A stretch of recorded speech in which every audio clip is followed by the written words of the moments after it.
Also new tonight, Connecticut State Police arrested 2 students at Eli Whitney Technical High School. Now they're accused of posting threats on social media that led to lockdowns 2 days in a row, and the arrests came after several threats at several local schools. Channel 3 Eyewitness News reporter Marcy Jones is joining us live from State Police with the very latest. Marcy. That's right, Mark and Aaron. We actually have a little bit of breaking news. We just learned that another arrest was made, a third arrest of a 13-year-old boy in connection with this. And you know, these online social media threats are always taken seriously, but especially after the horrific events that we saw in Oxford, Michigan unfold last week, police here say they aren't taking any chances. This is something that we are taking very seriously. This is nothing that should be joked around about.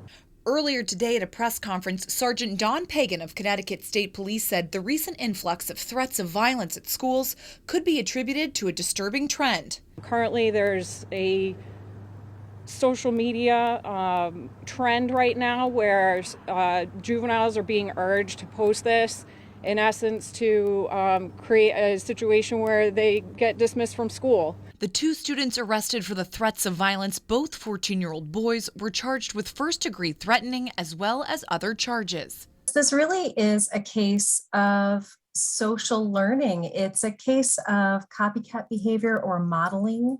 Katie Place, Associate Professor of Strategic Communications at Quinnipiac University, says it can be a domino effect. Individuals see these behaviors portrayed on social media, and therefore over time they see them again and again, and it becomes more, perhaps in their minds, something that they too could do or portray.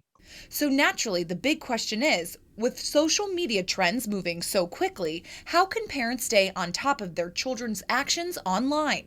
Katie says setting a good example is key. So if you as a parent can also provide examples or a model of appropriate social media behavior, or just reiterate your values of, we act with respect of other individuals, or we act with honesty on social media, those are ways that you as a parent can model those behaviors. Now for the 2 14-year-old boys who were arrested earlier, those 2 are facing a 10-day out-of-school suspension and are scheduled to appear in New Haven Juvenile Court tomorrow. We are still waiting to hear exactly what that 13-year-old who was just recently arrested is charged with.